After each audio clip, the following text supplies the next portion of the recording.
This is not something that I ever wanted to walk into. So do you regret saying it? No. No, I don't regret it. Do you regret making it public? No, because it started the debate. I respect the UK, I respect England, because this is the hand that fed me. It's become a business. I mean, this It is country a immigration business. thing is a business I now. know it's a business. From 'cause the government, it's a business. You see enslavement in this country. Well, this is deep. The United Nations, all those countries are so tied in so deeply, and that opens a big fat can of worms up in itself. Welcome back to another episode of Side by Side. I'm your host Kazi, Shafiqur, Rahman, and our guest today is Sister Saira, Hayati, who needs no introduction. You know what? We're very simple people. Us Asians, we think we're clever. We're not. These treaties that were put in place hundreds of years ago, they were very cleverly input and controlled. You know that Islamically, it's all about. So you're saying it's all religiously motivated war?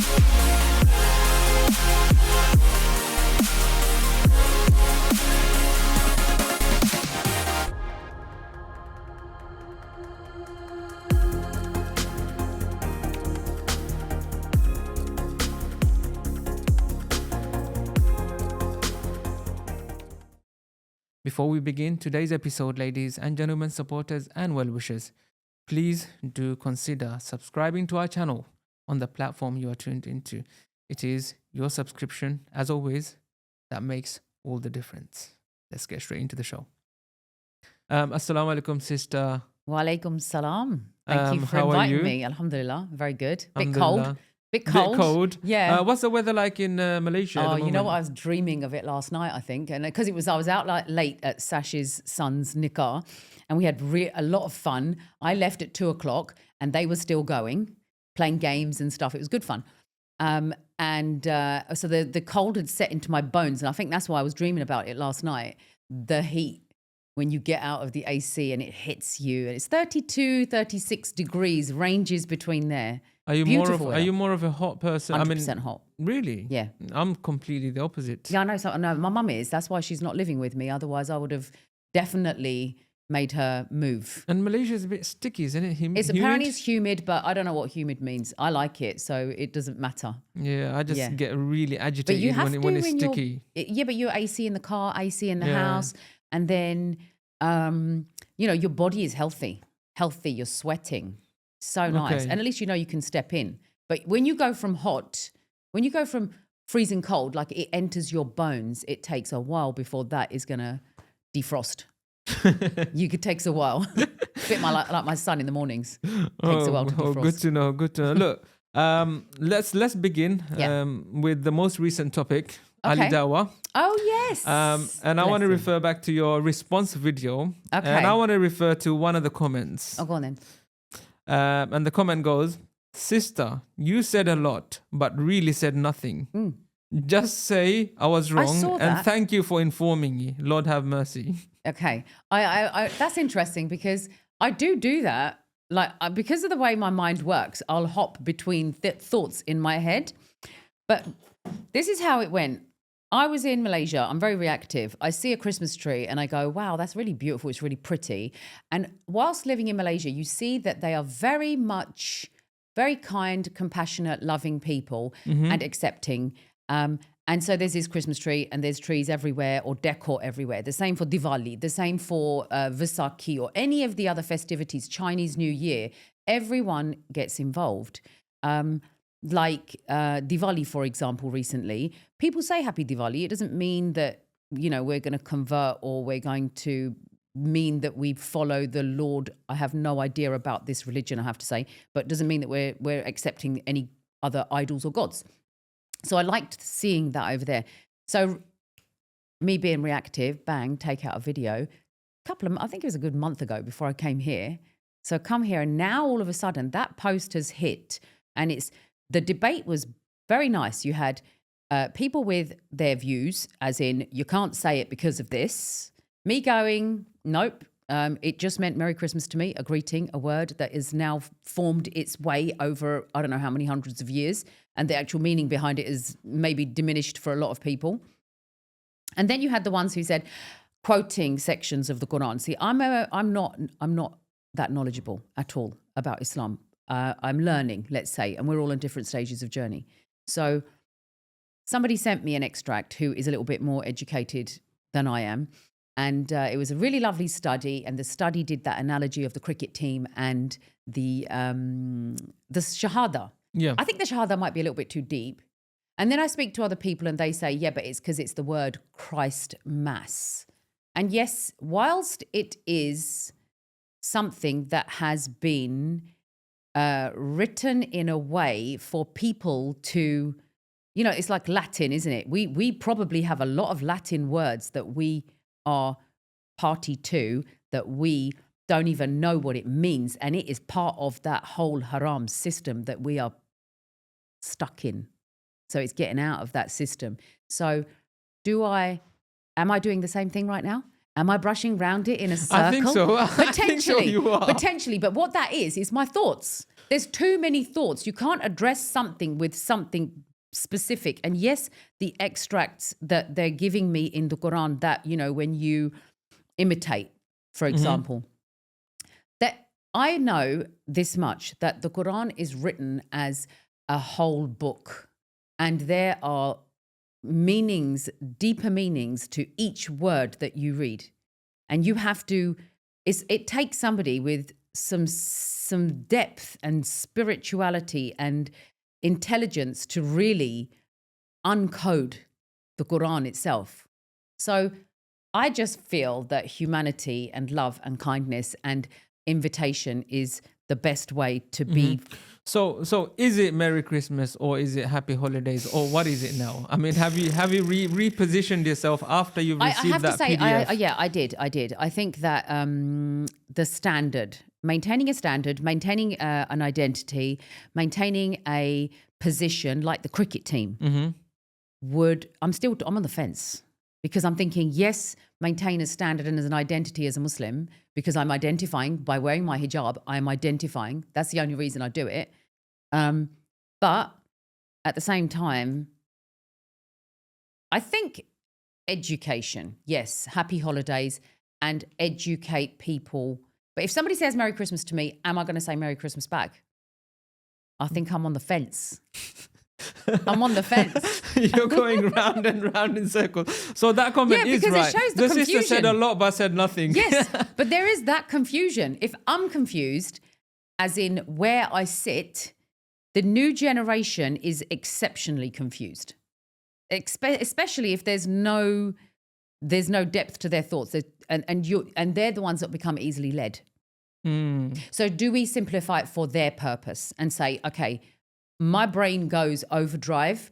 Let me simplify it for you. Happy holidays it is because we are Muslim. So what's your position? Exactly Happy what holidays? I just said. Happy holidays it is to simplify it for them. Okay. My thought is completely different. So do you regret saying it? No. No, I don't regret it. Do you regret making it public? No, because it started the debate. How many times has this debate happened? I'm new to TikTok. This debate has probably gone on for years before I came along. But has it addressed it fully? It hasn't, because if it has, I wouldn't have an issue saying it and many other Muslims celebrating it. I just say happy holidays. Sash, for example, my lovely friend, she has halal turkey that comes out once a year. You're just exposing and she has now. No, she's fine about it. She was on TikTok. She did a video of it and she got some backlash. So, there are things that need to change and it needs to be in a way that we can be inviting and welcoming. So if, for example, somebody says to me, Merry Christmas as a non-Muslim or an atheist, and I say, okay, Merry Christmas, but can I just explain something to you? It's not for the Muslims, it's for the Muslims as well, but for the non-Muslims. How are you going to open the door to them? If you are ICE, if you are aggressive in your approach, if you present yourself as somebody who is not necessarily extreme, but you create a fear. And that's what Ali Dava is scary. He's very scary. Do you know what? Fun fact. Okay. He was sitting on that chair as my Yeah. last guest. Just before you. No The last way. episode I've done. I want to talk he was to him. sitting on But here. I imagine he'll shut me down because he's has a lot of knowledge. I am just very much about how can I don't want to go out openly and do dawah. I just do it if I feel it. And I've many non-Muslims on TikTok find me approachable. Why would they find me approachable and somebody like Ali Dawah less approachable? Maybe it's a question that we need to ask So I don't him. regret doing the post at all because it did spark a debate and it is happening. So let's not hide from it. What do you mean it's happening? What's happening? Muslims What are they doing? celebrating Christmas. How? I haven't Christmas. seen anyone. You probably haven't where you are. I'm not from East London. I'm from the south, the Kentish side where we have it everywhere. And if it's not necessarily let's say, what do you classify as a celebration? A gathering on a day where we've all been tuned to have a day off. Mm-hmm. So whether you have tandoori turkey or whether you have a roast turkey with stuffing, you are still having that gathering. You are still doing it on the day that everybody else is doing it because you've been molded that way. You're living in the country Or where that perhaps happens. they're just taking that as an opportunity. Look, we've got a day off. Everyone's got a day off. Yeah, they're not Let's do celebrating something. Christmas Yeah. as in the birth of Jesus because everybody has known for a long time Jesus wasn't born on Christmas Day. We are all part of a system. And the system is molding us. We know as Muslims what that system is. Okay, we'll get to the system in a bit. But while we're talking about comments, I'm looking at a video online about Saira Hayati and Sophia Hayat. Oh, my so why lovely is it sister. different? Like Hayati and Hayat. Because our father's name is Hayat. Okay, and And Hayati in Arabic means my life. okay. So when I set the name, Hayati means my life. And Saira, what about my life. her? She's still Hayat. She's just Hayat. Okay, so what's the beef? What's the story? There is nothing. There's no difference. She chose to keep her full name as Sophia Hayat Khan. Sometimes it's Khan, sometimes it's Sophia Maria Hayat. And when I made my page, I was thinking, what can I call myself? And what is this about? And it's just my life. And that's what Hayati means. So look, like many people, most people, I came across your videos on my FYP offering financial advice and that line of work. Yep. And then suddenly these videos pop up, where your sister, saying stuff about you. How did it come about? Why did it come about now and why not before? I questioned that myself. I mean, I've been around for a little while now, not that long, and it's only recent. But I don't have the answer to that because I'd have to ask her and she's blocked me, so I can't tell you. So you don't meet No, we don't. your sister? No. I think last maybe, I think it's 3 birthdays that I've missed. So 3 years is probably the last time I saw her.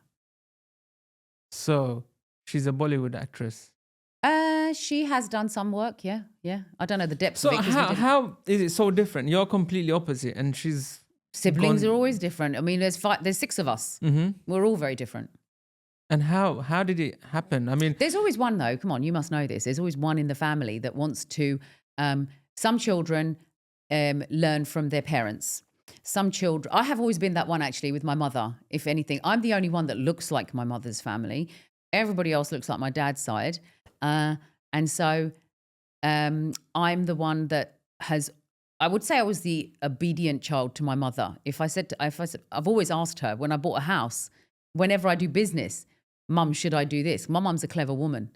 And she'll say, yes, do that. Even recently, when post-COVID, is it post-COVID, cars, the values of cars, secondhand cars had gone up. Yeah. I had a GLE, loved it.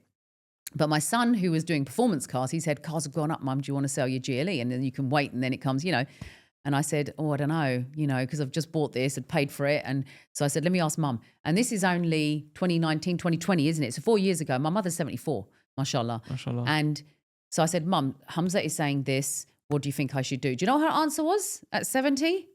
If there's a profit in it, do it. Cut to the chase. She's smart. My mother is smart. My mother origin is Gabli. And She was a businesswoman. She strove, like I have, she had 6 children. She ran businesses when she was, sorting her kids out. And she's in a country where she doesn't even speak English. But she found a job and she got on her feet and she was very outspoken, independent. So yeah, I'm just like it that. Sounds like I'm speaking to a prospective parliamentary candidate I here. wouldn't do parliament. Everybody says that. Go into politics. I said, no, thanks. Back to your sister. Yes. Damn, I thought I'd curved it. See, that's why I said, it sounds like I'm speaking to a politician here. Okay. So why now? I mean, why very recently? You're going to have to ask her, I guess. Get her in and ask her. I think I'll stay away from this one. I was watching one of your videos, another videos. Okay. Where you started a podcast for the Malaysian. Oh, Malaysia Gazette. Yeah. And then you went through your whole life story, what happened. Yeah, they and wanted everything. me to, so we was just talking. Yeah. So, and then you mentioned about your family structure and the makeup of your family. How, is it a stable family or as in what do you mean stable family? As in my your brothers and parents, sisters? Or? Your parents, upbringing, early life? I think that now I've learned actually a lot from social media and talking to families and people that, and whether you're Muslim or non-Muslim, the way that life is difficult in pretty much a lot of households. And if you haven't had any disturbances, then you're very fortunate. And maybe, people say if you have disturbances, let's call them, that Allah loves you. So, He must love us a lot because we've had a lot of disturbances, normal disturbances, but their parents, they come from Pakistan and, they get into life here, which means both parties have to work and strive. And then you have children and, there were complications. Like most bad families probably have as well. Okay. Yeah. And are you the eldest in the family? I No, know I'm it sounds like I'm into middle child. Do you suffer middle child syndrome? No, I don't know what that is actually. I was trying to work it out because I've got 5. So which one's my middle is Hannah, Hamza, Hassan? No, I don't know. I'd have to. That's one topic I haven't researched. I'll have a little read of that when I come free. Now, it seems like you're always on a rush, on a rush. You're like trying to do something. Like, what are you trying to prove, and who are you trying to prove it to? I think it's just me, the way that I am. I recently had I had 3 hours with a psychologist, trauma specialist, because I think it's just that I have a lot of energy. That's what we kind of surmised it to, is that I've got a lot of energy and I like to do things and I like to achieve something. Let's say I'm into numbers, and that TikTok is, for me, is just watching the numbers. Do I need any of it in my life? Probably not. But sometimes you get put on a path, you don't necessarily choose it. Allah puts you there, because we can have this convo, because Allah does put you there. I did not choose to go to Malaysia. I was living a nice, comfy lifestyle here. It was lovely. But then October the 7th came, and that changed a lot of thought processes for many people. And being in the financial world and with banks, that was also a big eye-opener. And maybe I should have seen it before, but I used to talk about, and this is whether this is something we can talk about, the 5 families, the 5 rich families and the elites, and they own all of the businesses, money, and all of the banks. So I used to talk about Rothschilds and the Rockefellers 15, 20 years ago, because we just had this conversation between me and my circle. But people used to say it's conspiracy. And so now it's making sense that is the modern version of, we can say, Dajjal. It's the shaitan. We're in it. We're party to it. And so that was actually the biggest reason why I folded up what I was doing. Not property is in it as well. It all is. Everything in this country is in it. Everything on this camp is in it. And so you don't want to be party to that when you're seeing. So maybe mixture of hormones as well as knowing that I'm in banking, finance, the understanding and the need to know a little bit more got deeper. And so, yeah, let's just say that's triggered me a lot to change But where things. does this energy come from, though? Where does the energy come from? I think it's you're born with it because I've got 3 Were you kids. always like this as a kid? Yeah, Hyperactive? could say energy. Okay. I've got 2 that are and 3 that aren't. Okay. So I can see. These people say like ADHD. You know, if you've got ADHD, but that ADHD, ADD, neurodivergence is an identity that's been given, a label that's been given, but not everybody. Like when I was looking at ADHD, I don't fit all of it. Yeah, I do fit some of it, quite a bit of it. Do you So I drink might a lot of fit into coffee? it. No. No. No. And you still have the energy? Yes. Wow. Yeah. Like I haven't had anything today at all. So if you actually, apparently, as an ADHD, if you drink coffee, it has the opposite effect.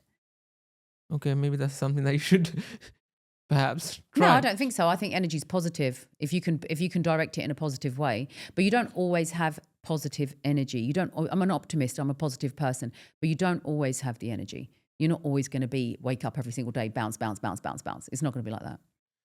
Now, my next question, I wasn't going to ask you, but you spoke about it, so I'm going to touch up on it again.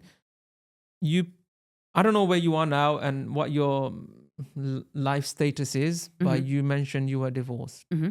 Why and what happened? I don't need you to get into nitty gritty, but yeah, no, I won't because broadly, what caused it to happen? Is it your energy? Is it your ADHD? Could be. Who knows? No, I mean, there's whenever you have like every person on this planet that I'm associated with, I have no arguments with, no negativity. So I still talk to my ex-husband and I have no hard feelings about it. I think we're all human beings. We're all on different planes and some of us have different perceptions. But I think the deeper I was going into the Islamic side, the more observant I was. And so I think that, you know, the paths separated. Yeah. And I still think it was the right thing to do. Because sometimes you do something and you think, was it right or wrong? But I won't go into full detail, but I definitely believe that Allah guided me. Allah showed me things. Just like that. Click, how click, long click. ago was that? Oh, I can't remember now. Is it 2 years? 2 years, okay. Well, 2 fairly years? recent. Yeah. So, and then you moved to Malaysia. Malaysia. October the 7th. I mean, okay, we may No, be... I went to Malaysia with my brother because the story behind moving to Malaysia, I think I've covered it off anyway, haven't I, in my other podcast, but I owned a place after COVID. I owned a place for a long time in Turkey. Me and my children, we used to go there during the holidays. Works out cheaper when you've got a lot of children. You might as well buy somewhere. Yeah. So we used to go there often. It was good, very lovely experience, but 2-bedroom apartment. So now my life's changing. I don't want the 2-bedroom apartment in a complex. I want a beach villa. I want to go swim in the sea. You know that mindset that everybody has. When I retire, I want this stunning villa in front of the sea. That's what I thought. So I went to Turkey, sold the apartment, and then Ukraine war happened. And of course, a lot of money from Russia left and spent itself in Turkey. So the prices all shot up. So I said to my friend, can you just pause on that then? Let me have a look elsewhere. Looked at Egypt, went to Morocco. Dubai, I've done a lot of time in Dubai anyway. So didn't fancy living there or having my retirement there because there's not a lot of natural, you know, I want nature. So then somebody said to me about Malaysia and I said, what is it? Palm trees, coconuts, too far away, can't be asked. But then my brother we were talking, because me and my brother are very close. We have really deep conversations. And he said, well, just come back from Brazil. Wasn't that bad. I'll go with you. I said, all right, let's do it then. So we went and I can't remember 2 of my children went. Yeah, 2 of my kids went with me as well. And that was it. 3 days. You get there. It's a complete. Have you been to Malaysia? Yeah. Isn't it stunning? Where have you been though? Have you just stuck to I've KL been or did you go? KL. I've been to KL. And I was stuck in the hotel most of the time. Damn. And you know, the funny story is I discovered Malaysian food Yeah. after I left Malaysia. Oh. While in Malaysia, I was having nandos. I was like, Oh my what am I going God. to eat? Oh my, you have not seen. I can tell you, if you ever want to see Jannah The closest place to Jannah, the natural beauty that exists there, but also the people, yeah? But food, yes. I had monkeys in my garden. I had the most beautiful birds in my garden. You used to chuck bread out and then out come the hornbills in your garden. When you drive through that, we did so many road trips, but when you drive through, it's like you could say as closest to Jannah that I don't think there's anywhere on this planet that they've got the rainforests, haven't they? Yeah. So that is, I wouldn't say closest to Jannah because Jannah's going to be significantly exactly. better. I think you might get some backlash for but this in this comment. country, it's all right. I don't mind. But if people want to misunderstand a statement, they can misunderstand it. But my point is that the closest that we will see on this earth of Allah's beauty is in Malaysia. So you said you wanted to escape this bubble or the system. Taxes, interest. Yes. Yeah. But doesn't all governments, all countries Have involve taxes. interests, riba? Because ultimately, if all these 5 companies are controlling the world, then they all have to feed into that same system. Yeah, it's a very entangled system that has made other countries tangle up inside it as well. Yeah, but there is still in another country. First, you've got freedom, easy freedom of practice your deen, be around that. And the way I see it is that, I don't know, I was saying this yesterday, is your, call it the signal. When you're in a country where there's more people around you and they're all on the same page as you, then the signal's almost direct. Whereas if you're in a country where there's, disturbances in the line, then your connection's not going to be as strong. So I was getting more, let's say I was getting spiritually deeper and connection. Maybe there's something about my neurodivergency that makes me feel and want that. But that was a very great place to be in. Because as you know, Allah sends you tests. Divorce was obviously one. And then I had another test, which was very big in the scheme of normal life, but also very big in the scheme of a difficulty in life. So that came along and then something else came along. And so where do you turn? Allah's calling you. Come to me, ask me. And so I ask. And my mother always taught me, read Salah, and that is you talking to Allah. And if you want Allah to talk to you, read the Quran. So I used to do that. And it was almost like there were...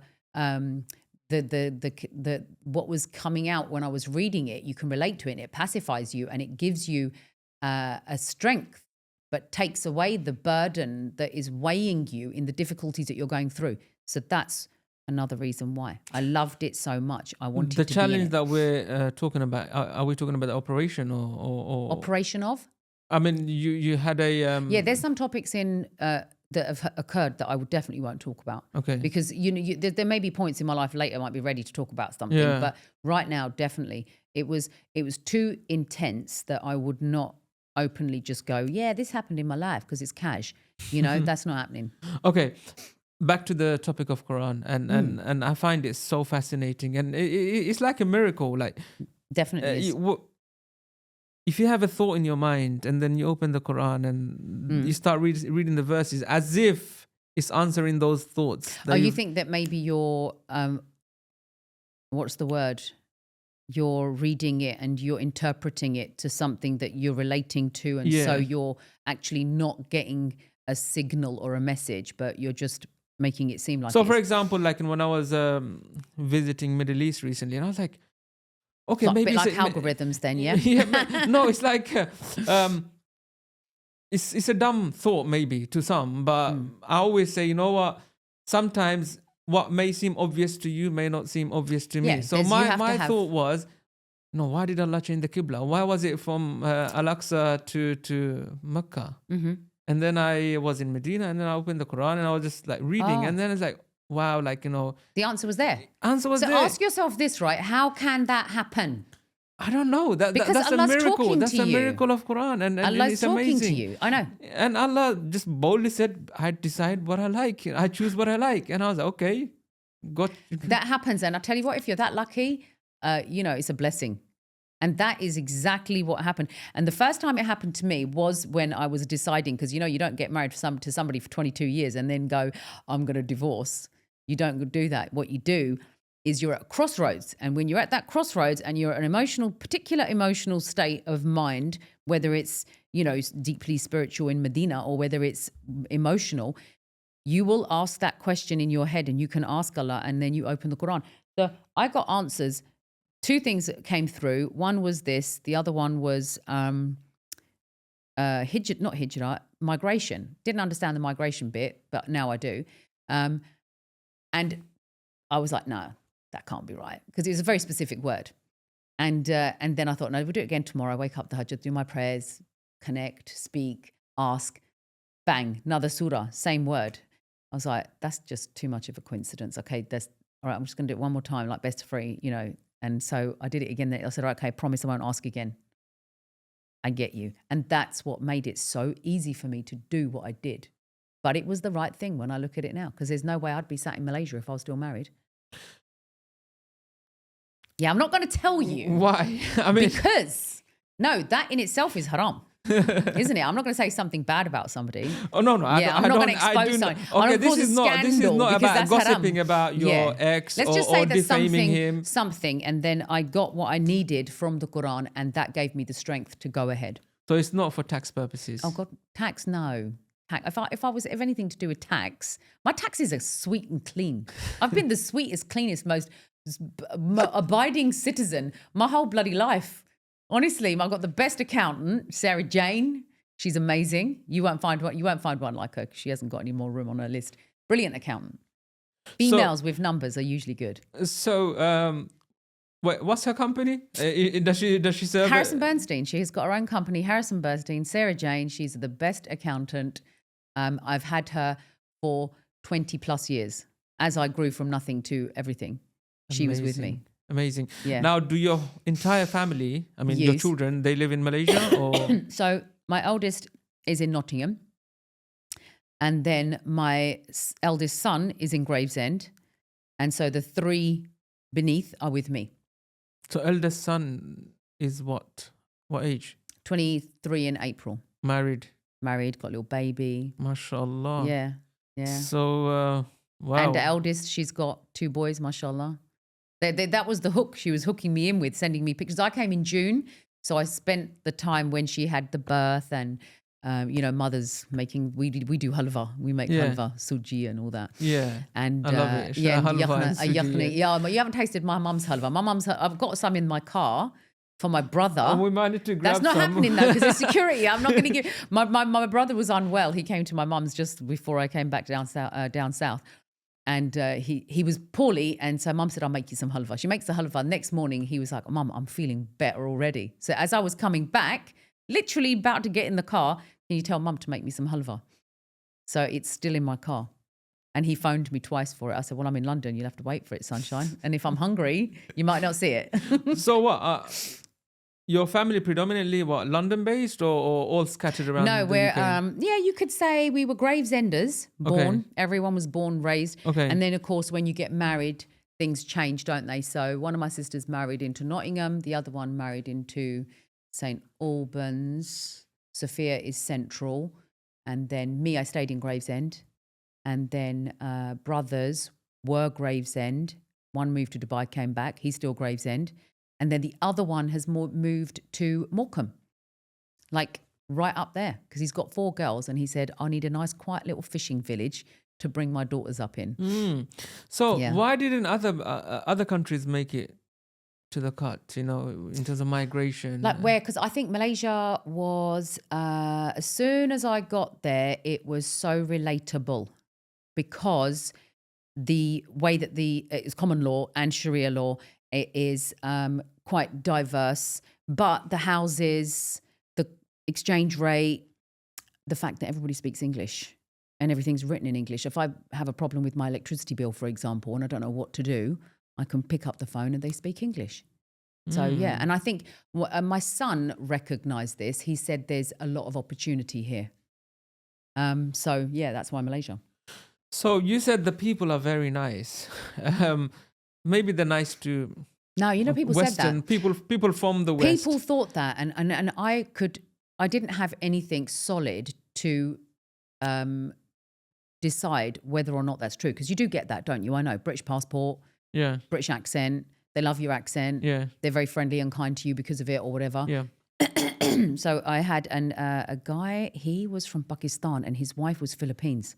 So obviously I've been meeting people in Malaysia that are planning to do Hijrah.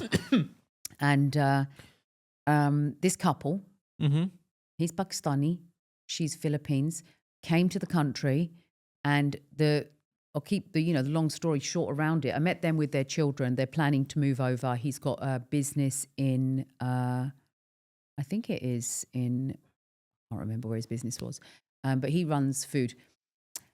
And when you're in Malaysia, you don't pay like we do heavy road taxes. They've got tolls. So if you go somewhere, you pay to go through the toll, and you need a touch and go card, which is like a digital wallet. Yeah. Because they've moved forward over there when it comes to QR codes and paying for stuff without cash, heading towards cashless, right?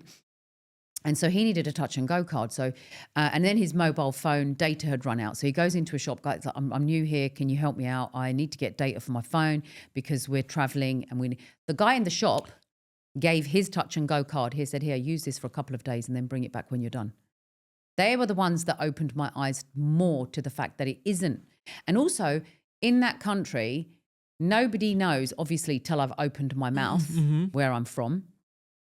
And sometimes I'll purposely maybe speak Urdu or Punjabi, whichever lingo we've learned, to the children, so nobody does know. But I tell you, over there, I wear the cheapest of shoes, the most basicest of abayas, and I wear a simple jersey scarf. I don't put on any makeup on a daily basis. It's sunscreen and that's it. I'm out the door. I don't have to be conscious of my attire when I walk out that door, and I don't get treated any differently. What if you are from, say, somewhere like Bangladesh, and working a normal job? I know that you might have experiences as a member of employee, if you're working for somebody and you come from a different background, that you might have a different experience to me, because I am presented in a completely different experience, aren't I? Because I'm not working for somebody over there. So it's not easy for me to say, because it's not until I work in the environment. I've only worked for Malaysia Gazette, and I'm self-employed. So I guess their experiences are going to be different to mine. Yeah. Now, a lot of people talk about Hijrah and migration and everything. More so now than before. But I feel like that Hijrah is Hijrah with benefits. Okay. So How? in, they're not willing to give up the passport, the British passport, and the one that gets them, everywhere. I think eventually I would. You would? I would. If I can settle myself down in Malaysia, if my family were all over there with me, would I give it up? If they said to me, we give you permanent residency here, give up your passport, I would do it. Why not? Would you? I don't know. I don't know if I can. Why not? And obviously I'm not... personally, I think this country is quite good in a sense that you can actually promote Islam as well. Here. Yeah, you can. Yeah, you can. And but don't you think the journey for that period is coming to an end now, of the dawah to the people? I think it's more necessary now than before. And with the rise of social media and the availability. We need to? We don't need to anymore. Allah has put the situation that exists in front of our eyes. That is occurring. And people are the droves that reverted. I was actually on social media at that time, and I was promoting the Majestic Quran. 100 a day, easy, were going out the door. People were contacting me. What is this? Why is this? We didn't do that. Allah did that. So you're saying you can be anywhere, and through social media... Social media is now open, isn't it? But you could be anywhere, do anything you want, and you can reach whatever you want to, but there's no greater reach than what Allah has done now. And we're at that stage, aren't we? Maybe go back to the stage where you didn't have all these opportunities, or what Allah has done, or what Allah is in front of us. That has opened up many people's eyes. Speaking to reverts myself yesterday, what made you? She goes that what's been occurring, the chaos around the world, has opened our eyes. And so, as like you say, Allah opens the hearts. You can That's do a very dawah. hefty price to pay for, I guess, someone to revert. I mean, it's a very, very... It takes a lot. It took a lot for me to see it. Yeah. It took me to see that. I've been through many Palestinian wars and Afghan wars, and the children that came to me were from Afghanistan and, the refugees. So, but why is it that we didn't open our hearts and minds to it then? Why is it we opened our hearts to it? It's been happening all these years. Why now? Why are we so aware of it now? Why? Or maybe some aren't aware. I'd be surprised if people aren't. I'd be surprised. Yeah. So why is that, do you think? Because I've been to protests before. This time's different. What do you think is I have no idea. Why is it different? Because everything is about timing. Everything is about when Allah wants things to occur. So we were aware. Maybe it's me and my age. Maybe there would have been people but the youngsters are that much more aware and alert of it. So it's nothing to do with age. I was thinking it might be that because obviously this issue has been going on for a long time. So there's timing. I think it's timing. Allah's showing us, and they say comes a point where he'll show you to a certain point, and then after that you can't turn back. I think that time's coming close. So you're saying like, well, are you referring to end of times and No, end of times. I'm reading a book about that at the moment, and I don't think that's anytime soon. But we are in probably one of the ugliest periods. Yeah, but compassion, the heart opening. Allah has done that. Allah's done it for the reverts. Look, you talk a lot about integration. I mean, and are we solely responsible for integration, or isn't the society also responsible to integrate with us? Like, isn't it a 50-50? You talking about Merry Christmas? No, just general. Like, it doesn't have to be who? Merry What, you Christmas. mean Western? Like, say if we're living in the UK, non-Muslims? Yeah, we Integration are of expected non-Muslims? to just integrate. We're expected to change our ways. We're expected to bend over backwards to fit in. We never were that. It was never like that, though, was it? It wasn't like that. So why has it? Well, this is the question you have to ask. Why did it change? What did we do that made them become so? Or is it the system that's feeding and propagating and twisting the divide and conquer rule? Has to be there, doesn't it? And so we know propaganda exists. We've seen a lot of it. In fact, it's been so transparent to us in the last 2 years. That's why people have seen the light of the fact that they're being played. Obviously, you've been in the banking world. What have you seen that maybe you have been talking about it, but we haven't taken notice of it?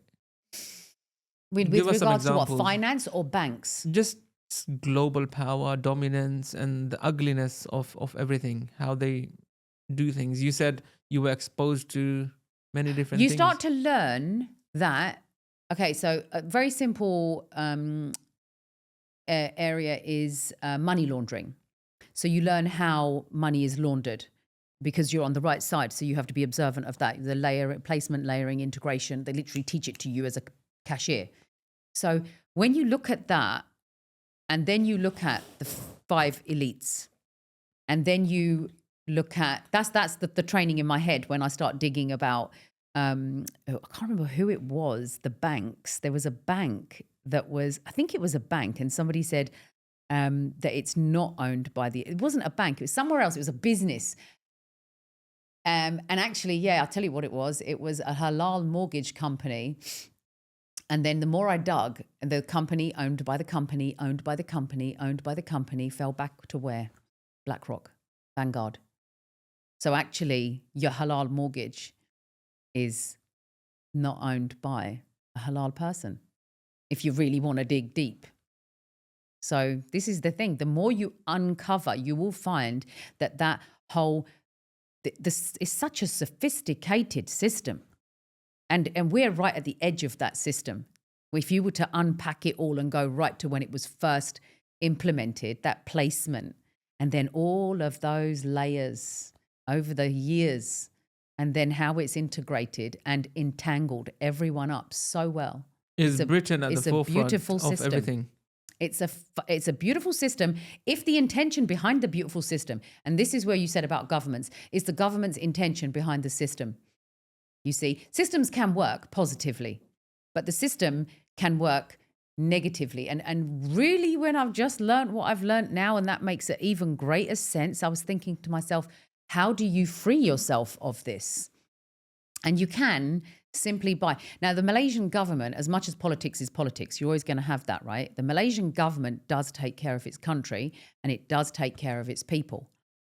You see, and where are your taxes being spent? I understand the taxes. I understand a little bit of economics. You know, where is that money going? Everything. Somebody recently did a calculation of the taxes. I mean, in simplest terms, you run a business, right? Mm-hmm. And you've got employees. So you're running the business, but your money's coming in. You're giving that, and forget digital and Visa, right? Let's just go to a simple pound note. You and I both know it says IOU. It's what is it? It's actually nothing. Nothing. Absolutely. It's nothing. So we're all dancing to its tune, but it is actually nothing. So you then build your profits. But I'm going to go down the route of an employed person only. And you might work for, your company could be owned by the company, and ultimately the top five, right? Mm-hmm. You give that money, so the labourer comes in, does the work for you, does his 40 hours a week. You pay him £100, let's say. I know these figures are not unrealistic, but let's just go with it. You pay him the £100. He takes that money, he pays his rent or his mortgage, he pays his utilities, he pays his food, he pays his living, and he's got pretty much nothing left. Right? Now he goes back to work, earns his £100, taxman takes 20%, and the 5 companies that are right at the top of the tree. So actually, if you can see it for what it is, you're working for free. You're working for them. So the IOU or the value is actually our sweat. That's what Slave. That's what creates You're a the slave. value. Yeah. You're actually working for nothing in a system. You're going to work to earn the money. So who's gaining out of it? The labor is what you're the one that's given. Yeah. You haven't actually received anything because you're giving it all back. They're giving it to you, but you're giving it back to them. They're getting back what they've given you because they're at the top of that pyramid. But then again, you are getting safety. You are getting security. People think that, don't they? I mean, look, let's face it. This country is very safe, no? No, not at all. You can sleep in peace and you can expect to wake up the next day. Really? I'm in Bromley by Bow. I didn't even want to get out of my car. Come on. I was scared to get out of my car. Now you're... Honestly, it's scary to... where the crime rate in this country is so high that the millionaires are leaving in their millions. Did you not know the stats on that? Yeah, but... Why are they leaving then? What do they want? They got money. Millionaires, they don't want to pay the taxes. Yeah, they don't want to pay the taxes. But if you're a millionaire, you're smart enough to put it into a system that allows you not to. So that even the politician's wife doesn't, or Rishi Sunak's wife, they're non-dom. They have to be out of the country for 6 months of the year. Yeah. So what is it? This country is amazing. It's very good, very clever. Unfortunately, not looked after as well as it could be. As you know, the education system has failed a lot of people. It's only really if you're anyone whose child goes to school will have tuition, private tuition that gets them to climb and That's get into. If you want. I mean, if you want to educate yourself in this country, I mean, they've got some of the best universities in the world, and people come from for the education. Yes, very true, they do. But that was a thing that existed, and now people from this country are sending their children to other countries to do their degrees because they've made the degrees into a business here, and it's too expensive for its own people. So that is an example of the government not looking after its own. They're in the schools, in the medical system, all of it, nobody's being looked after. I don't knock it. I'm not saying it's bad because the education system is phenomenal. Why do we get better jobs if we go to foreign countries? Exactly. Because we're programmed to think. No, it's because their education system actually is really good. Yeah, that's what I'm saying. The system here, the way that they educate you here and Western countries, right, they program you in a way to think. Whereas other countries might teach you to just learn the knowledge. Yeah. Here, we are thinkers. So here you're going to have people at different stages. This could get into a exceptionally deep conversation. But I remember the days when my older sister, she did her degree, and there was no such thing as student loans. I think there were grants. They gave you money to go to school. Yeah. In Malaysia, they give their people money to go sponsor them to go to the UK to study. Our education system is one recognized as one of the highest. But you take this because the teachers from here are going to different countries to teach in different countries. So there is a shift on the education front in the world, let's say. So look, imagine they stopped all their spendings outside of the country and, doing whatever they're doing, funding wars. Start spending it on its own people, on the country, on the systems, yes. Get their immigration right, like every other country's got it right. Majority of other countries, immigration is let's just say Malaysia, for example. You're always going to have the ones that, bend around it and try, but they've got their immigration to... And that is another thing. Why it's become a business? I mean, this country immigration thing is a business now. I know it's a business. From the government, it's a business. I had foster children. I got paid to look after those children. I wanted some disadvantaged children from the UK. And the next thing is they're offering me this, but I still took it because I say, what comes to you, Allah gives you for a reason. There's a purpose to it. Just because I have my plan, I want what I want, doesn't mean there isn't a purpose behind walking through my door. And then you've got the social services system. And that's a nice, big, fat, juicy system in itself. Then you've got the foreign aid. We pay foreign aid. Yeah. But we get it all straight back again as a country because we're taking the immigrants. Hey guys, I hope you have been enjoying today's episode of Side by Side with myself as your host, Kazi Shafiqur Rahman, and our guest, Sister Saira Hayati, all the way from Malaysia. If you have been enjoying our conversation so far, please do consider sharing this episode with your friends and family. And of course, don't forget to hit that subscribe button on the platform you are tuned into. It is your subscription that motivates us to keep edging forward episode after episode. And with that said, let's get straight back into the show. You're right. The way they think, the way they structured everything is very clever. We're very simple people. Us Asians, we think we're clever. We're not. The Arabs thought they were clever. They're not. These treaties that were put in place hundreds of years ago, they were very cleverly input and controlled those countries. People go on about the Arabs. They're not engaging. They're not doing anything. Why are they not doing anything? Do you think that they don't hurt the same way we hurt? But they're full-on countries that are so entangled up that it's very difficult for them to break their agreements. I think, anyway, because I'm an optimist and a positive person when it comes to thinking about I do another think human. about that a lot. How are they so smart? Who the British, I guess the elites, the actual smart, intelligent people, because there are a lot of people that are not smart. Okay, so that's very, I see the reason, I see how, because when you think of the Rothschilds, for example, they created the banking system because they were clever. Yeah. They were clever. They initially started it. And then they put it in such a way that they don't want people to be too smart. And that opens a big fat can of worms up in itself, doesn't it? About how you look at the wars that occurred before and the reasons. I don't know that much. I just think that when it was done and the control and the weakening and the dumbing and all of that, pharmaceuticals, medical, all of that is becoming more clearer, let's say, now. Do you think if we all, it's never going to happen. If we started leaving this country, would they be alarmed and worried? Like, why are these people leaving? We need to keep them back. No, I think I think that it's been happening. Like ethnic cleansing is going on in many other countries. So I think, are they going to ethnically cleanse? Can you not see the direction of where things are going right now? So we'll just leave by ourselves. You'll leave by yourself to start with, and then what comes next, I don't know. You see, what we have as Muslims is something that's far greater than others as non-Muslims. We have the knowledge that the Quran has given us. Yeah. So we see it, we understand it. And this is why I was saying it's very difficult for a brain like mine to know what we know on the Islamic side, to be in the world where actually you're with the opposition, let's say, of the deeper side of it, you understand. Yeah. You know, the shaitan's war in this planet, the way we understand it. I call it positive energy, negative energy. And negative energy is very strong now, and humanity is trying to win.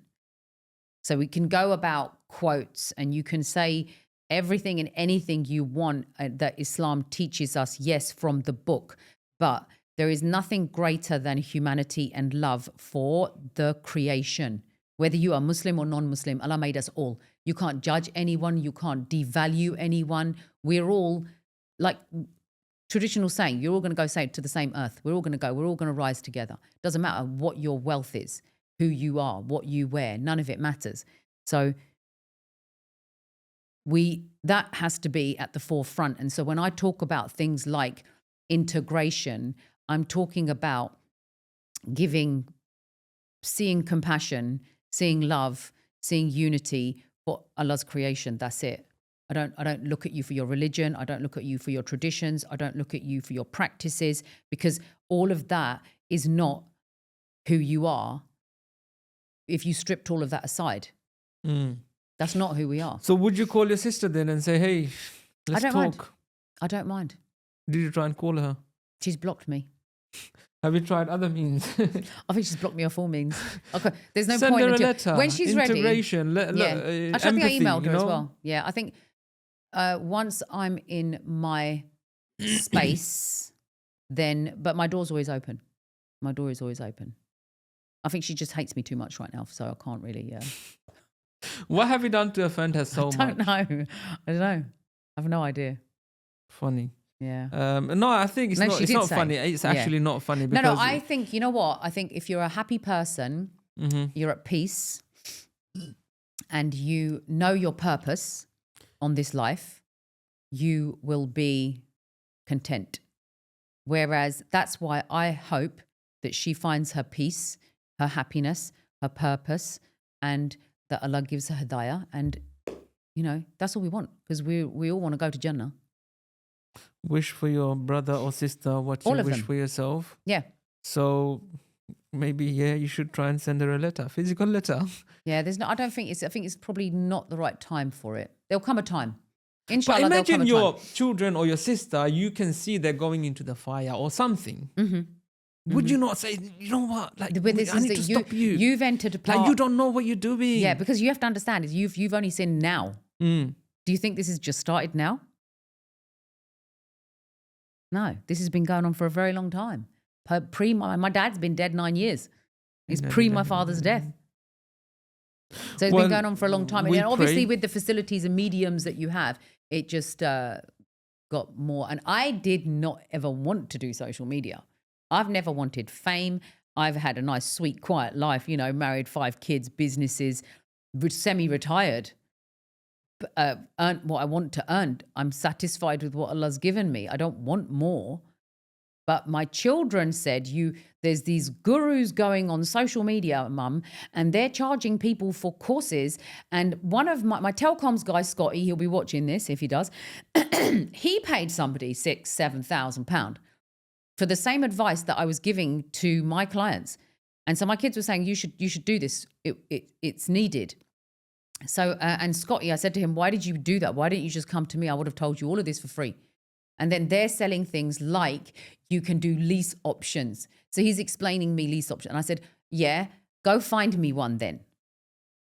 It's like a needle in a haystack. You ain't going to find it. And now they're selling you these courses because the concept works, but you're not going to find it. It's just about the money. You're being played. So anyway, I went onto social media. I used to do Facebook all the time. I used to give free advice on, you know, this, that, or interest rates or mortgages. You know, I used to do that.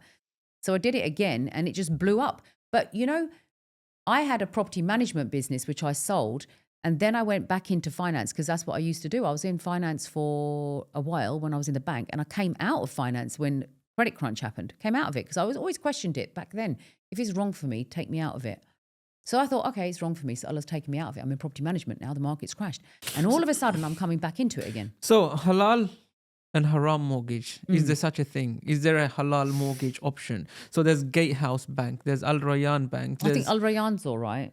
I can't remember about gatehouse. So I think they're similar kind The of concept structured is, in a my similar brother way. worked in Dubai and he worked for Halal mortgage concepts, let's call them. Concepts, yeah. They're Halal mortgage concepts.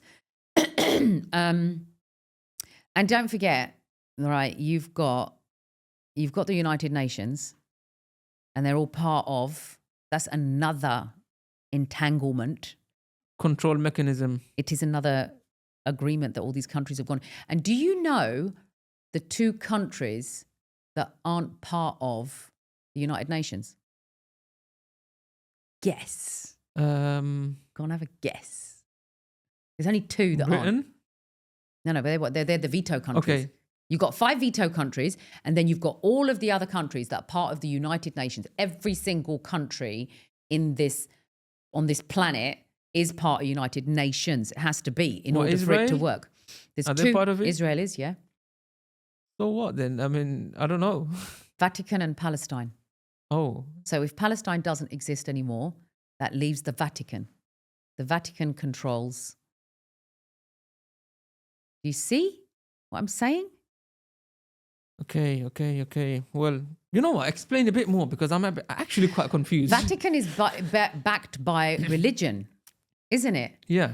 And what is really going on in the dunya? What is really going on? The Vatican is A lot actually, of wars, that's what I see. but it's religious, isn't it? You know that Islamically it's all about. So you're saying it's all religiously motivated wars? No, I'm saying that if you know about Islam and you know what positive and negative, shaitan versus Allah's plan, then that is the plan. And the United Nations, all those countries are so tied in so deeply into and as soon as Palestine's gone, is wiped off. Okay.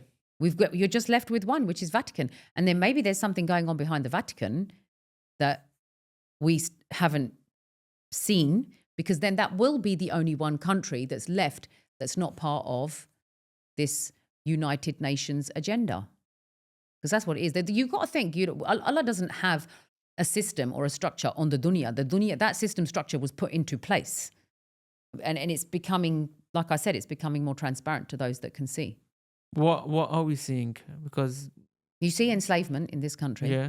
That's true. Because I haven't researched it yet, but this guy jumped on my live and he told me that when you are born, you are issued with a birth certificate. And now, if I remember this correctly, I was trying to refresh it in my mind because I wanted to do some post on it. The state, you belong to the state. You're born in their country. This England, United Kingdom, you're born here. You are issued with a certificate to say you were born here. But actually that certificate is your ID, let's say, and the state is given money. The state is given money to pay for you because you were born in their land. So I'm born here. The state is given money to buy me, to paid for me because I'm already owned by the state because I was born here. So the state is given money to pay for me and then I'm put into the system. And as soon as you enter the system, that's where your journey begins from child up into the education. Yes, they want to educate you because they want you to work because they need you to work because they've got their flow of things that need to happen in the dunya. Eventually, they ain't going to need us because you're going to have AI, you're going to have robots. The robots that you see today, the tech that you see today is a fraction of what actually really exists and what you're shown. And eventually, and who knows how soon that is. But there's going to be no need for it. Even Elon Musk has said it. We don't need human beings. So what's going to happen? A social system. 2030, Agenda 2030, they're going to have a social system. You've got a credit scoring system, you've got a social system. You're going to be scored on your social presence. And then you're going to be given money. They said in 2030, it's on Google, you can Google it, Agenda 2030, we want to end world poverty. We want to end world poverty. Can you see how they're going to do that? Can you see it? By knowing everything about us. Ending world poverty, meaning the poor man on the street, as it says in the Quran, won't accept your charity. He won't accept it. Why won't he accept your charity? The agenda in 2030, and I think that's a remarkable year to remember. I don't know anything. I'm just saying I think it's a remarkable year. In 2030, that man on the street that was begging and you were giving him, he's going to say no because they're going to end world poverty in 2030. And how are they going to do that? Actually, it's very easy. You have a digital wallet. Everybody's going to have digital wallets on their phones. And everybody's going to be given enough money based on their social status and score. So poor man on the street, you don't need much. Every single week or month when they give them their digital currency to spend in this platform that we are all performing in, he will have enough money to buy his bread and his clothes and he'll be quite happy with it. So there goes world poverty.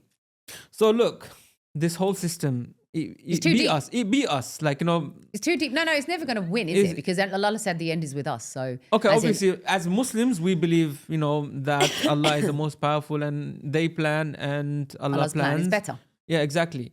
But from where we stand now, okay, where it's a checkmate. You know, like. I don't even think it's checkmate, is it really? Because at the moment they're winning. They're showing that and it presents itself as if they're winning, but Allah's standing back and watching because all these things have to happen in order for the next part of the chapters of the dunya that we know. You know, we might not be here for it. Wow, this is deep. Yeah, no, it's very deep. This is what I'm saying. This is not something that I ever wanted to walk into. It was something that started, and it only happens when you talk to people. When you live in your sweet little bubble, which I was doing, I knew things were going on. I just lived in my sweet little bubble for me and my kids and my house and my holidays and my dinner and my friends and my parties and my life, you know. I had a nice life, very nice life. I think a lot of us are in denial. We don't want to know. Like, we know there's stuff happening, but we just prefer. Do you think that's what it is? Do you think that's why I saw that couple walk out of McDonald's and it infuriated me yesterday at the service station with my children? And this is average. This girl had that two-piece on. I don't know what it's called. And he's there with his rolled up ankles and his beard.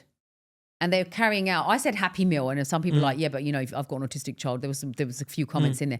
They walked out with two big bags. And my children, when they came to Malaysia, Malaysia is a different scene. They're boycott. And my children came, he's like, yeah, but I want Cadbury's, Mum, because the chocolate's better. You know, we're made to eat it because they made it tasty and they probably put something in it to enhance our brain activity, endorphin, so it makes us feel good as well at the same time, you know. And now they've come back here. Not only do they not want to spend any money here, but they wouldn't dream of stepping into a Mackie D's and buying, because anything that's boycott, they're very conscious of it because of where they were in Malaysia. Malaysia, you can be open about it. Here, obviously, you can't. So the question is are you prepared to forfeit your luxuries in this country and turn a blind eye for your own selfish needs, or would you uproot yourself and separate yourself from that system and go and live in the right side? I don't know who's prepared to do sacrifice. Because quite a lot of people are doing it. I know that because I'm on the other side receiving them. And a lot of people are doing it for the sake of their children, for the sake of what they can see. And, you know, everybody positioned where they're positioned on that board, like you say, checkmate. They're positioned on that board at the right time for the right purpose. And that's why Allah took me over there. Maybe because I'm that outspoken voice. Maybe because I say what I want to say and I am helpful and I'll do what I can. I'm in a financial position that allows me not to have to dedicate 8 hours of my day to a job that needs to sustain me. I can meet people and I can guide them and I can show. And in the end, we've just put a system in place together there. We've got Ismail, who does the MM2H visa or visa support, helps you open businesses and companies, estate agents who will help you find a home. And it's there. Luckily, because I haven't got enough time in the day. Otherwise, I'd go loopy. The amount of people but I do meet people. If I'm in KL or if they're in my ends, then I'll say, yeah, okay, I'm free today. I'll meet you for a coffee. It's dangerous because you're meeting random people.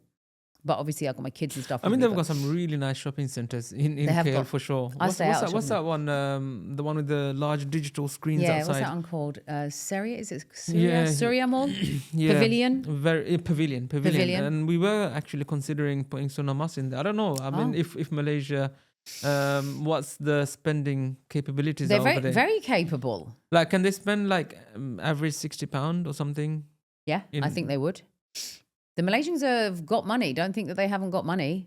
They've got great lifestyles. Obviously, there's going to be the tiers, isn't there? There's going to be different tiers. But you can succeed in Malaysia with business. Chinese are there. Why do you think they just changed the MM2H visa requirements? You have to have a capital sum, right? And they've raised the capital sum. Why? Because they need to control the migration because the Because Chinese... too many people are coming? Chinese coming. Too many Chinese.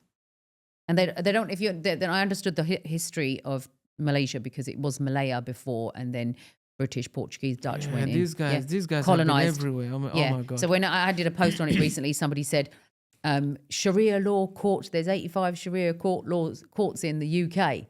I'm sick of being silent. I'm sick of not speaking up. If you want Sharia law, go to a Sharia law country. Do you know one of those? Yeah. And I'm like, yeah, but they bloody well would. But the countries they're going to go to have got common law in them because these countries went over and colonized them. Exactly. And now you've got common law everywhere else. You took our Sharia law off of us first.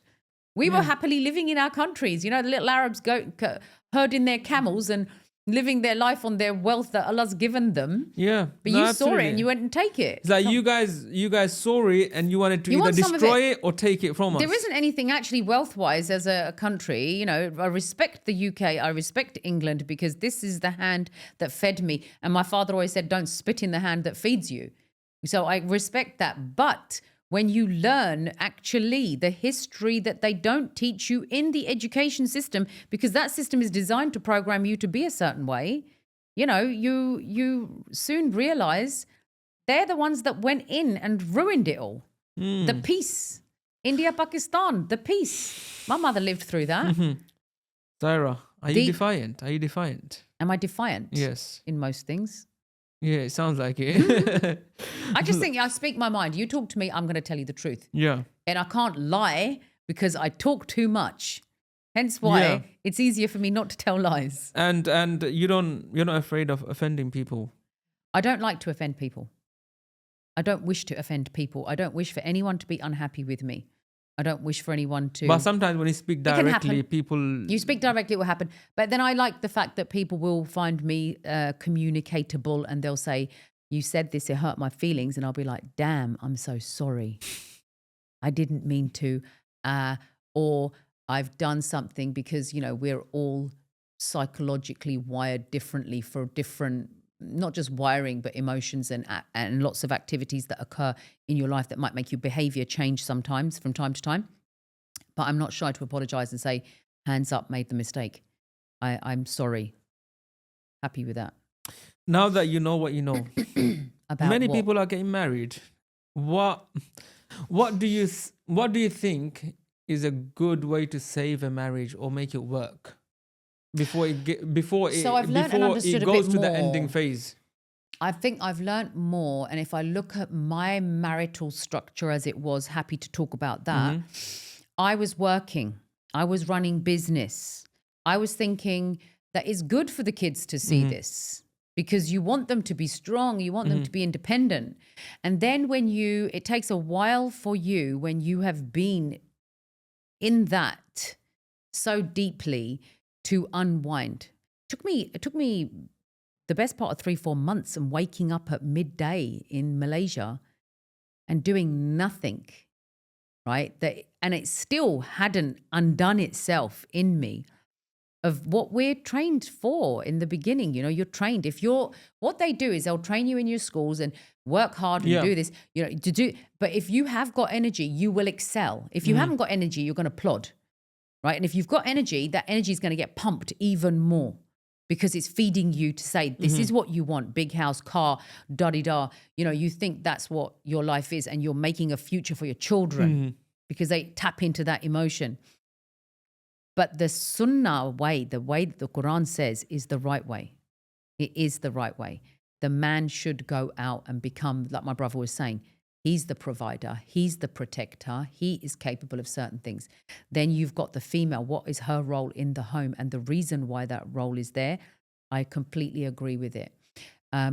Culture has damaged a lot as well, where, you know, like India, Pakistan, that kind of stuff, the respect that women should have, the way the Prophet ordained it to be, has diluted. So, and then women are wrong. I agree that women are wrong. The way that we behave, the way that we speak, the way that we don't command the respect that we should for our husbands. But likewise, our husbands should have respect for us too. It's equal. Allah's given you a duty as a man to understand and do, and so many things that Allah said about a man's duty to his wife, not just the provide and protect, you know, how he's supposed to nurture her, how she is that. I did see this really well in Turkey, the way that a Turkish man helps beautify his flower, whereas culture has made things a bit difficult for us Asians, I'd say. Change the scene. It's quite interesting you say, like, you know, respect, like, you know, the woman should, I suppose, in a way, be in a position where she warrants that respect. But then again, you also mentioned about a man offering that respect, giving that respect. And in some sense, in our culture and society, it's like, if you respect your wife, it's somehow... Yeah, they think you're under the thumb. They think that you're controlled. Yeah. Yeah, so a man loses his male identity if he makes a cup of tea for his wife in front of like hundreds of people. It's like, oh, check him out. He's under the thumb. He's serving his wife. That is a cultural thing, isn't it? They see that. So what's one advice would you give to couples out there? You know, because ultimately, look, people are going through a lot. You know, it's hard for them to do anything. Yeah. Obviously, I've got 2 children married with kids. And I'm trying to help them the best that I can, not with just advice, but financially. And there's people out there whose parents can't help them. My kids, I won't say it's mortgage free because it is mortgaged, but I've given them houses to give them that stability. There's kids that are living in rented accommodation because they have no other choice. I took several mortgages. And the way I look at it is, now I understand the system, and I'll say, yeah, mortgages, get the hell out of them as quickly as possible. Right. But and then they say, well, there's a fatwa that says you can have one. And if you have more than that, it's wrong. I'll say, okay. So the way I see it is I took several. So I had my one on my house and I thought this was my logic. I'll buy 4 houses. The house price goes up. My mortgage is 25 years, but actually I'll have it for 5 because these are all going to go up in 5 years. I'll sell a lot of them and I'll pay that mortgage off. That was my theory back then, 20 plus years ago. Did it work? Yeah.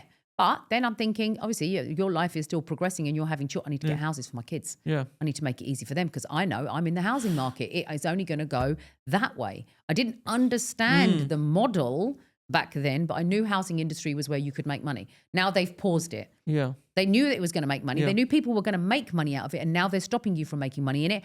Not because they've realized it. Don't think that. They knew it was going to make money. But now they're stopping it. Intentionally. It's so controlled, this whole property market, you know, the development of houses. I mean, if they wanted to credit crunches, bubbles bursting, it's all controlled. Now we're leading into the next era, digital. Yeah. Digital currencies. It's either controlled or they just don't know what they're doing themselves with this whole riba system. No, they do. No, it's a program. It's very complex, this riba sophisticated system, don't you think like they have to reset? So the ones that get shafted is people like Look, we've come to the end of it. Do you own your own house? No. I mean, the process of owning it through Islamic mortgage. But you're going to buy a house. Yes. And you're going to own that house. Yeah. What if I said to you, you don't own it? Yeah, I think I'll agree with you. I don't. Land registry. Yeah. You don't own your house. Yeah. I don't own any of my property. I think I have property. No. Why do you think I'm selling it?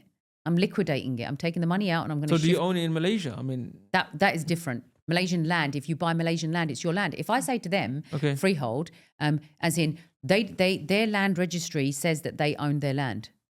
Our land registry says our land belongs to the state. It's all queens, kings and queens. It's theirs. Okay. So what advice do you give to your children? I mean, now So that my they've kids are married, they're back onto married that like topic. for, So for a married- successful marriage because you don't want them to be divorced. No, I said to my daughter, in fact, only the other day, and I was talking to my son-in-law, and he's a very smart guy, and I was saying, how the Islamic laws and rules were given. You think that their system is smart? You think that their rules are sophisticated? No. The Quran has got a set of rules and laws, and if you follow them, you will succeed. And that's my advice too. And my son, he's married, and his wife doesn't work. She'll educate as much as she wants. It's their business, obviously. I'm not going to get too involved with my children's lives, but I will give them this much nasiyah that follow it, learn it, and you will succeed. That's the best advice. And I know the trouble we have is there's a lot of damage that has occurred. A lot over the years. The damage is already there. When we were growing up as females born in the UK, and we were being taught what we were taught, programmed how we were, it was always about they're doing that in the Asian worlds now, aren't they? Because the men aren't being men and the women are having to put the trousers, as that lovely psychologist did on TikTok. You know, they're having to drop their shalwar kameez or their abayas and put their trousers on because the men aren't being men. And even that, if you look at it, there's more to it than meets the eye. Or maybe women are not really trusting those men to make those mistakes and Trust say, you know what, I'll go around again. Trust is a psychology, isn't it, right? So it's not psychology, it's a mental issue that develops from somewhere. That trauma specialist was like, you have trust issues, Saira. You have relationship issues. And I was like, you know, you're probably right. And I was like, why have I got trust? She's talking it, So let's say my father was a great guy, but he was Pakistani coming to the UK. The same way you get all these other fellas that come to the UK and it's like, whoa, look at this world, you know, we don't know it. So my mother, despite her being an absolutely stunning woman, you know, my dad was in England. So let's just say, let's pause it at that and let you leave it to people's imagination. And that's still happening today. So trust becomes an issue. You think that the damage is done because of, you know, the trust is an issue because of what we're observing. There's too much now. I personally think men should be given the opportunity to make those mistakes and not be penalized. Not be penalized. Oh, you made this mistake, so you're not going to do this business venture ever again. Yeah. Oh, you're a flop, and you know I'm gonna have to put the trouser on. No, I think I agree with you. I think that one thing I will change about what you just said is men should be given the opportunity to make the mistake. Now, if the woman made the mistake, then what? They always make mistakes. But I mean, if you're talking about infidelity, then I'm joking. if a woman did it, I take that back. I didn't say that. Look, I think we should be tolerant of each other. I think we should be forgiving of each other. Shaitan exists. Absolutely. Shaitan is going to whisper Shaitan's in your mission, ears. he gets such a big prize. Thick of it now. If you think now is every single angle that he can come from to break up. And why is the Shaitan more prevalent? Because the Dajjal is showing himself. Right, the Dajjal is going to show himself. The Shaitans are showing themselves. They are tapping in at the hardest level you can imagine is happening now. The highest level. Allah said it in Surah Baqarah, like right at the beginning, like, you know, Shaitan's going to try and come at you from right, left, center, top, bottom. So you think with the era that we're living in right now, that it's a freaking whirlwind, tornado around you trying. So what should you do? You should get yourself out of that tornado and put you in as an area of protection where you know you can just at least follow what Allah has ordained for you and get out of it. And I know, and I say this, and this is what I want to say to people, is don't worry, your turn will come because Allah's watching and it is staged, the Hijrah journey. He's sending some that are stronger, some that will be open, inviting, welcoming to everyone, to help them. The givers will go first. The stronger ones will go first. And then slowly, Allah will phase through. So those people that I talk to that say to me, Saira, I can't do it. I haven't got enough money. I'm in this stage of my life. It's impossible. Rah, rah, rah. Don't worry, because Allah's going to make it possible. I believe that. Amazing. I mean, there's so much that we can talk about. And there's so much that we haven't really spoken about because we just let it flow. Alhamdulillah, I think it's been a good conversation. And I think a lot of our viewers will benefit from at least some of it, if not all of it. Let's hope it's not just for the gossip, right? I hope not. I wish people could change that mindset. I hope not. I mean, do you feel like you get judged a lot? Yeah, loads of it. You get all of it, but you get two different sides, and you have to have a very, very, very thick skin. But I've learned I'm not going to change the world, and I'm not going to change people's mindsets. I can trickle something in. If I can trickle it in and they want to hate me for it, that's fine. Is it brothers that hate you more or I think sisters? men do. Why? Because there's, like I said to you, culturally, they don't like the outspoken woman, or to think, people don't like thinkers. I'm just thinking. I'm not even giving. That's what you think. I think that, I think there's a lot of men that don't like women thinkers. Yeah, they do. What do you think they say? Get back in the kitchen. I can't cook. I can cook. I don't like to cook. Okay. Look, I mean, how long is it? 1 hour 22 minutes. Let's wrap it up with a quick fire, which we do with all our guests.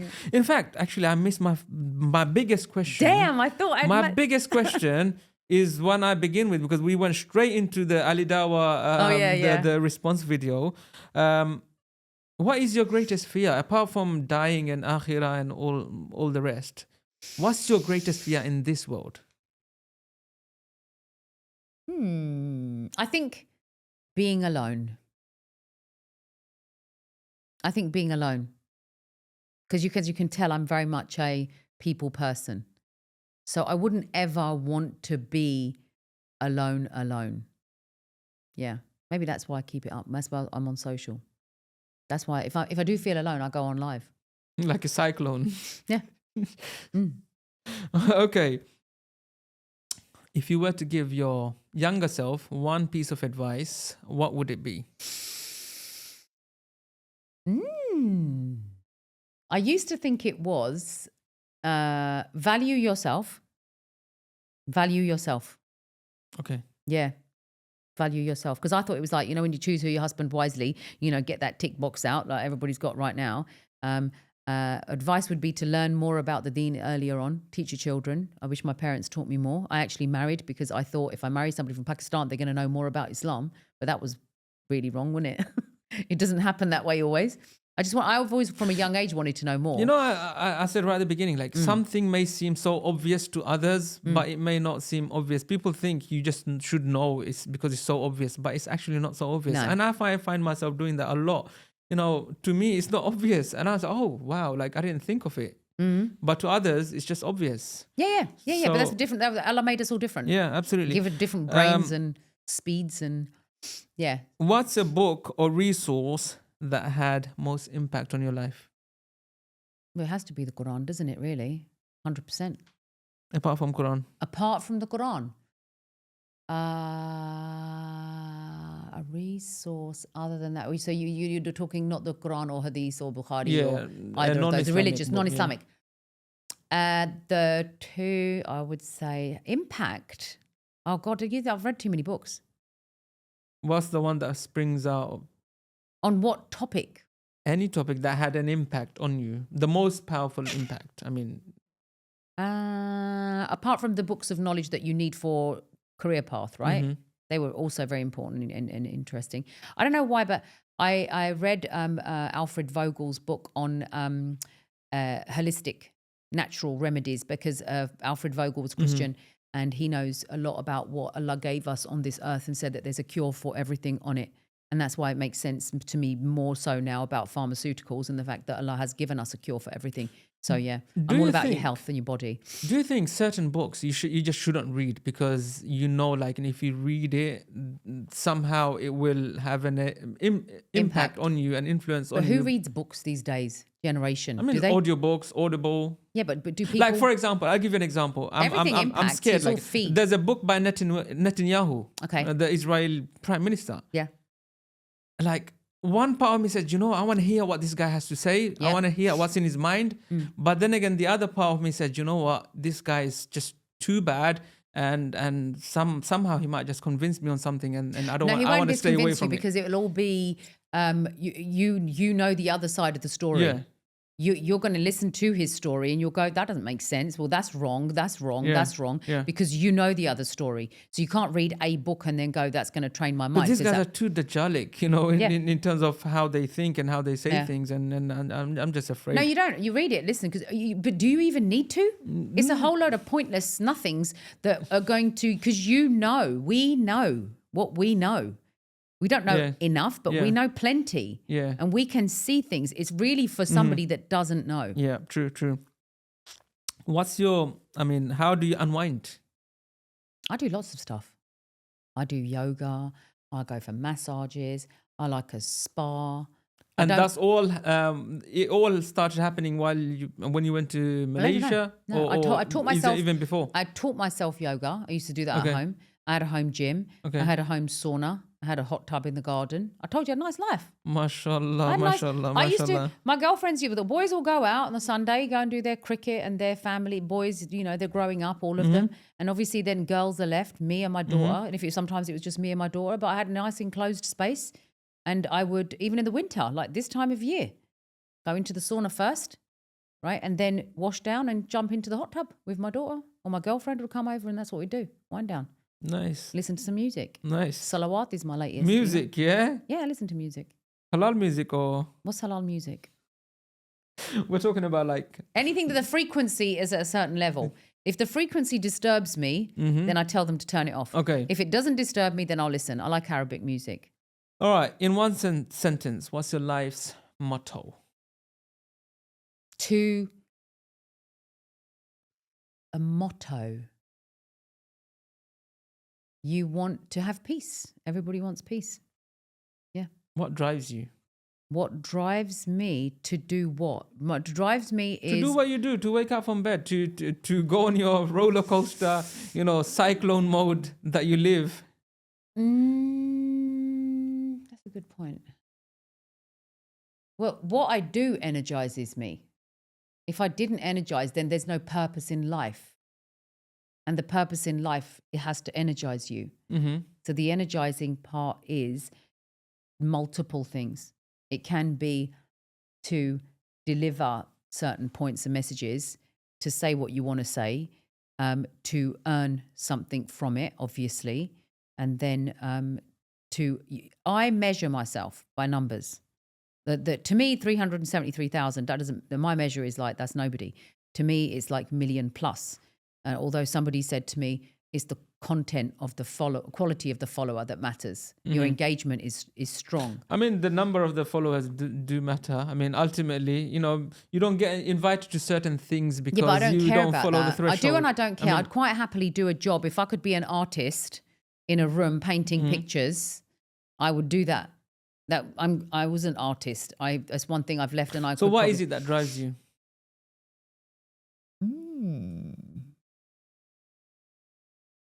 What is it? I have no idea. Actually, don't. I get out of bed in the morning and I do things because life is valuable and you should value it.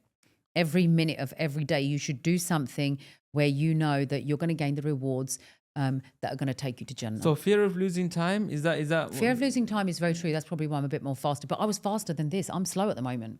Okay. Trust me, I was fast. I woke up in the morning, I would gym it and I would have done that. I would have done the packed lunches. I would have dropped the kids off at school. Then I'd go to my business and I'd do it till 6 o'clock. And then I'd come home in the 20s to 30s and I'm on my computer research. I even did Open University, 1 year LLB in my 20s because I thought I was wasting time. You should write a book. I don't think I could do that. I'm not that interesting. You should write a book. Or is it because your attention span is like too little to focus on? When I start something, I'll finish it. Then you should.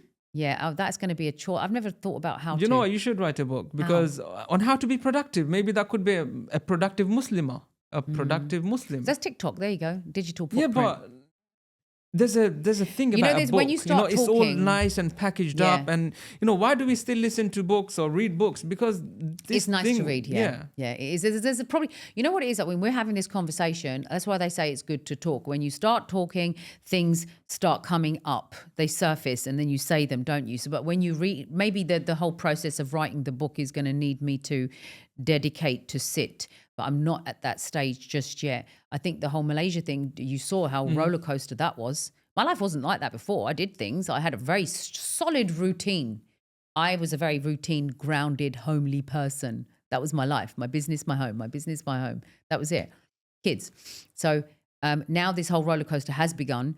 And once it calms itself down over there, I'm settled. Like, because right now, obviously, I come back June and I'm back in December. Obviously, when you take yourself away from something that was yours for a long time, you keep going back to it, don't you? Keep going back to it.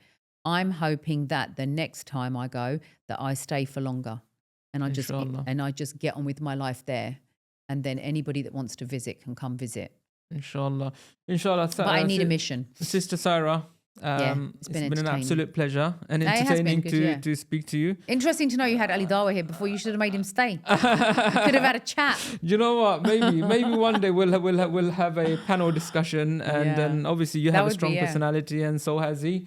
I mean, he's confirmed that he's not very combatant. So he's not very combatant in terms of his approach. Yeah, he's not scary, but apparently I think he does come across quite scary. But I think his video was well. He was very nice and very. My children watched it because they was like, "What Ali Dawa? What's he said? What's he said?" My sons were like, "What's he said? He better not have said anything bad, you know." And I was like, "No, he was quite." I didn't take offense to it. I think what it is I understand him. You know how you've got a brain with lots of information. TikTok doesn't let you say everything. And it's very hard to say everything that you want to say in the nicest possible way. Hence why when he says it, because he's so passionate and believes it, his assertion comes across as aggressive. And the reason why I say that is because that's what people used to say to me.